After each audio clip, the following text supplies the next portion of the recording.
हिंदी साहित्य में आज सुनिए देश की अग्रणी लेखिकाओं में एक डॉक्टर सूर्यबाला की लिखी हुई कहानी गुफ्तगू। डॉक्टर सूर्यबाला जी हिंदी साहित्याकाश का वो चमकता सितारा हैं, जीवन जिनके लेखन में निकट से आया, जिन्होंने गहन रिश्तों का मनोविज्ञान उकेरा। प्रस्तुत है उनकी लिखी हुई कहानी गुफ्तगू, मेरी जुबानी। मैं हूँ सीमा सिंह। केके और कैंसर, उफ। ऊपर से नीचे तक एक सनसनाती हुई दहशत, दर्द का एक उमड़ता चला आता सैलाब सा। नहीं, ये कैसे संभव है? पीड़ा, मृत्यु, अस्पताली बेड, तकलीफ, दयनीयता, ये सारी चीज़ें केके के साथ कहाँ सूट करती हैं?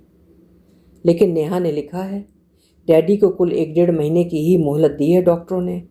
फूड पाइप का कैंसर, कुछ खा पी नहीं सकते।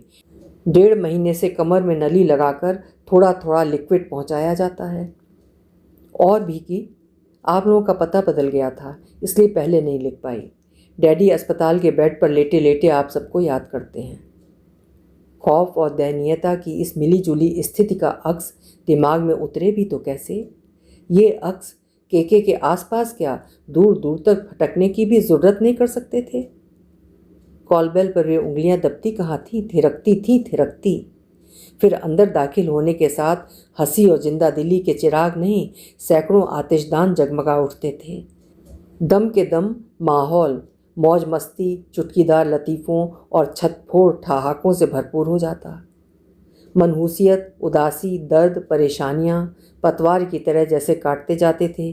केके और बेपनाह अनवरत लहलहाती ज़िंदगी के दरिया में खेते चले जाते तमाम थपेड़ों के खिलाफ अपनी बिंदास डोंगी।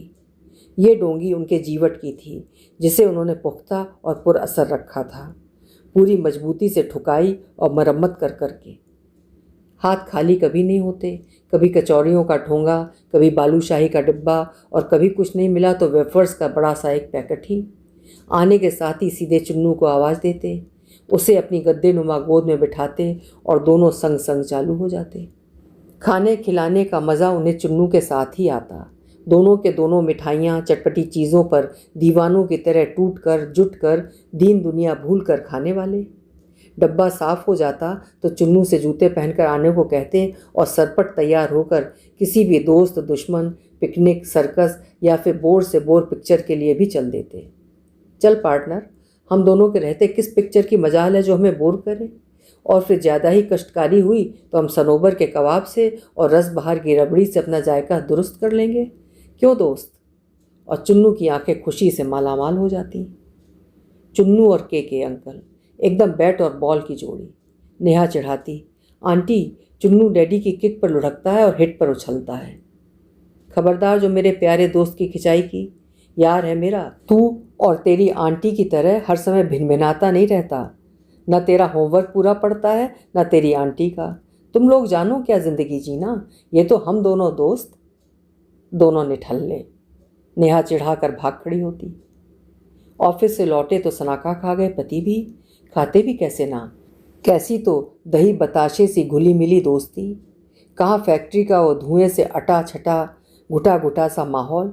एक दूसरे को पटखनी देने की फिराक में पीठ पीछे फुसफुसाते चेहरे, टोह लेती आंखें, भेद भरी मुस्कुराहटें, और कहाँ गर्मजोशी से भरी दोस्ती और खुल्लम खुल्ला ठहाकों वाला बेतकल्लुफ़ चेहरा, जो सिर्फ छत फोड़ ठहाके ही नहीं लगाता, दोस्तों के अंदर के दुख दर्द ठहा कर समेटना भी जानता है। और खुद अपने दर्द 7 तालों के भीतर, बांटने के लिए सिर्फ खुशियाँ, समेटने के लिए औरों के गम। अपने अकेले के दर्द की किसी को भनक न लगने पाए। बस बेटी है ना, चाव उछाहों से पाली बिन माँ की। क्या सोचते हो, हमें चलना चाहिए ना? बिल्कुल चलना है भाई, ज़रूर चलना है। हाँ और क्या, बहुत किया है केके ने हम सब के लिए। खुले हाथों लुटाया हम पर, हमारे बच्चों पर, कभी अपना पराया नहीं सोचा। पता नहीं बेचारी नेहा पर क्या बीतती होगी, शादी भी कहाँ हो पाई अभी उसकी। चुन्नू स्कूल से लौटे तो तुम उसे मत बताना, हाई स्कूल के एग्ज़ाम्स चल रहे हैं, डिस्टर्ब होगा। और क्या, ऐसे ही कोई दिन नहीं जाता जब केके अंकल की खिलाई रबड़ी, सॉफ्टी और पिकनिक, सर्कस, पिक्चरों की बातें ना करता हो। उसे सब याद है। सुनो, ज़रा फ़ोन करके क्यों ना पता करें, नेहा ने कोई फ़ोन नंबर दिया है क्या? कहाँ? और फिर वो तो हॉस्पिटल में है दिल्ली के। फिर भी किसी जान पहचान का भी लिखा होता हो तो पता करते ज़रा। रात में फ़ोन के चार्ज भी कम होते हैं। छोड़ो, जब चलना ही है तो क्या सुबह क्या शाम, सबसे पहले 2 टिकटों का प्रबंध चाहे जैसे हो। जल्दी से जल्दी चलना है। याद है तुम्हारे एक्सीडेंट के समय केके कितने चक्कर लगाते थे 10 मील दूर अस्पताल के, वरना अकेली मैं कैसे क्या करती, सोच भी नहीं सकती थी। हाँ हाँ, वो तो है ही। तुम ऐसा करो, एक खत तो कल डाल ही दो कि हम जल्दी से जल्दी पहुंचने की कोशिश कर रहे हैं। शाम को पता चला 2 टिकटें मिली तो, लेकिन अगली शाम की ही। उसके बाद 10 दिनों तक सारी सीटें बुक। तो लेकिन एकदम कल शाम ही कैसे चल सकते हैं यार? ऐसा है कि चुन्नू के इम्तिहान है ना? हाँ हाँ, ये तो मैं भूल ही गया था, चुन्नू के इम्तिहान वाली बात ही। ठीक कहते हो, चुन्नू को भी लेकर चलना ठीक होगा। कितने खुश होंगे केके उसे देखकर। हम लोगों से ज़्यादा समय तो उन्होंने चुन्नू के साथ ही बिताया है। 7-8 दिन निकल गए, टिकट नहीं मिल पाए। कमाल है, कैसे दोस्त दुश्मन है तुम्हारे, 2 टिकटों का जुगाड़ नहीं हो पाया। सिर्फ वही बात नहीं है यार, मैं सोचता था जरा इधर उधर के अड़ंगे मारकर ऑफिस का कुछ काम निकाल पाता तो आने जाने का खर्च का बंदोबस्त हो जाता। अब तुम तो जानती हो। हाँ, ये तो ठीक सोचा। फिर जुगाड़ नहीं हो पा रहा ना। दत्ता साहब छुट्टी पर हैं। वो होते तो पूरी बात सुने बगैर ही श्योर श्योर कह देते, लेकिन ये दामले पूरा काइयाँ है। एक बात पूछो तो पूरा जांच कमीशन ही बैठा देगा, खोद खोद कर पड़ताल करेगा। तो फिर दत्ता साहब कब तक आएंगे? कहा तो है अगले मंडे तक। मतलब 4 दिन बाद ही ना। आ जाने दो, इंतज़ार कर लेते हैं। आखिर 200-400 कुछ कम नहीं होते। वही तो वही तो मैं भी सोच रहा था। 4 दिन बाद दत्ता साहब आ गए। आ तो गए, लेकिन एक नया फरमान भी ले आए हैं। अब क्या बताऊं, खासे धर्म संकट में डाल दिया। बता रहे थे अगले हफ्ते जीएम की विजिट होने वाली है। होने वाली है तो होती रहे। अब उनकी विजिट की वजह से किसी का दम निकल रहा हो और हम ना पहुंच पाए। तुम दत्ता से कहते क्यों नहीं कि अम्मा यार, तैश खाने से पहले पूरी बात तो सुनो। ठीक है, सुनाओ। तैश जिस तेजी से उठा था उसी तेजी से अपनी औकात पर आ गया। दत्ता ने एक बार भी मना थोड़े किया। हैं? फिर और क्या, उन्होंने तो कहा ठीक है, अगर तुम जरूरी समझते हो तो जाओ, मैं जीएम से कह दूंगा। हाँ, अपने दोनों कलीग्स को समझाते जाओ।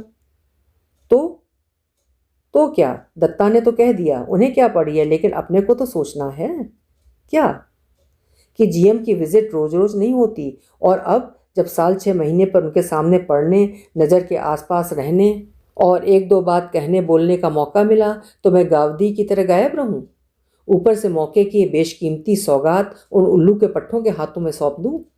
क्या बता वही सब इंप्रेशन मार ले जाएं। यहाँ सब मौके झपटने की ताक में रहते हैं। कह तो ठीक ही रहे हो। वही तो, मैं गलत कब कहता हूँ। लेकिन सुनो, याद है एक बार केके की किसी पुराने दोस्त की बीवी का ऑपरेशन हुआ था और उन्हीं दिनों उनका डेलीगेशन के साथ जर्मनी जाना तय हो चुका था, लेकिन वो फौरन अपना नाम कटवा कर भागे गए दोस्त के पास। और एक बार नहीं, कई कई बार ऐसे मौके आए जब। अरे, तो उसका नतीजा भी क्या कम भुगता उन्होंने। पूरे 8 साल एक ही ग्रेड में पड़े रहे। ना ग्रेड रिवाइज्ड हुआ और ना ही एक भी प्रमोशन मिला।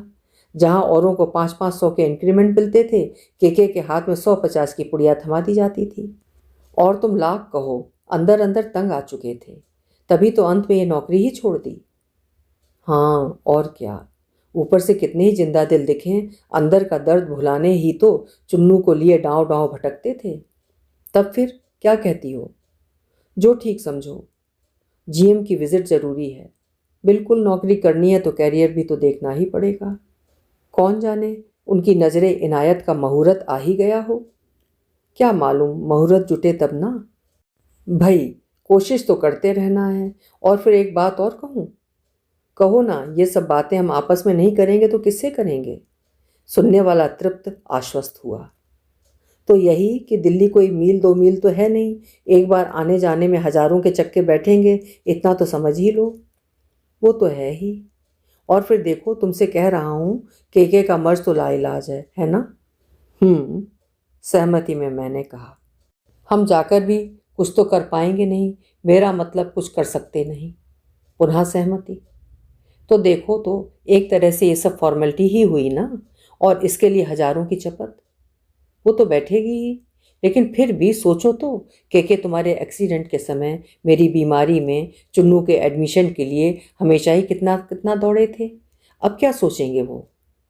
ठीक है, मैं कहाँ इनकार करता हूँ। के यहाँ होते तो मैं भी ज़रूरत पड़ने पर दौड़ता घूमता ही उनके लिए, है कि नहीं? और फिर एक और बात, सिर्फ हम दोनों के बीच की ही। अब हम गए ना गए, कौन के जिंदा रहने वाले हैं ये सब सोचने के लिए? तुम ही सोचो, कुल 1 महीने बाद जो आदमी दुनिया में रहने वाला ही नहीं है, वो क्या सोचेगा? ये सोचना ही हद दर्जे की बेवकूफ़ी नहीं क्या? और ऊपर से नुकसान, हजारों रुपयों का अलग। और फिर जहाँ तक उन्हें याद करने की, उनकी तकलीफ समझने की बात है, वो तो हम कर ही रहे हैं।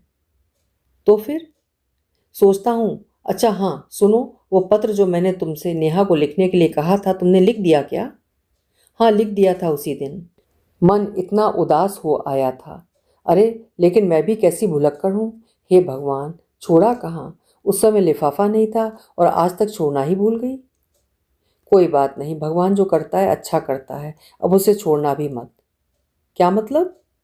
मतलब वो पत्र फाड़ कर फेंक दो। देखो, इस तरह समझो कि पिछले 8 सालों में हमारे इतने पते बदले, ये तो एक संयोग ही था कि ये पत्र हम तक पहुंच गया, वरना कितने पत्र गायब हुए होंगे, है ना? तो यही समझ लो कि ये पत्र हमें मिला ही नहीं।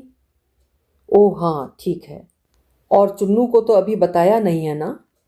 नहीं, कहाँ बताया। तो अब बताना भी मत, फायदा क्या, बेकार ही ना। और वो नेहा वाला पत्र भी चुपचाप फाड़ कर फेंक देना, समझी ना? समझी। अभी जाकर दोनों पत्र चुपचाप फाड़ कर फेंक देती हूँ। अभी आप सुन रहे थे डॉक्टर सूर्य बालाजी की लिखी हुई कहानी गुफ्तगू। स्वार्थ और दुनियादारी से भरी पति पत्नी के बीच हो रही गुफ्तगू का भी आपने लुत्फ उठाया। आशा है कहानी आपको पसंद आई होगी। पसंद आई हो तो कहानी को लाइक ज़रूर करिएगा, हाइप भी करिएगा और चैनल भी सब्सक्राइब कर लीजिएगा। कल फिर मिलेंगे। आपका समय शुभ हो।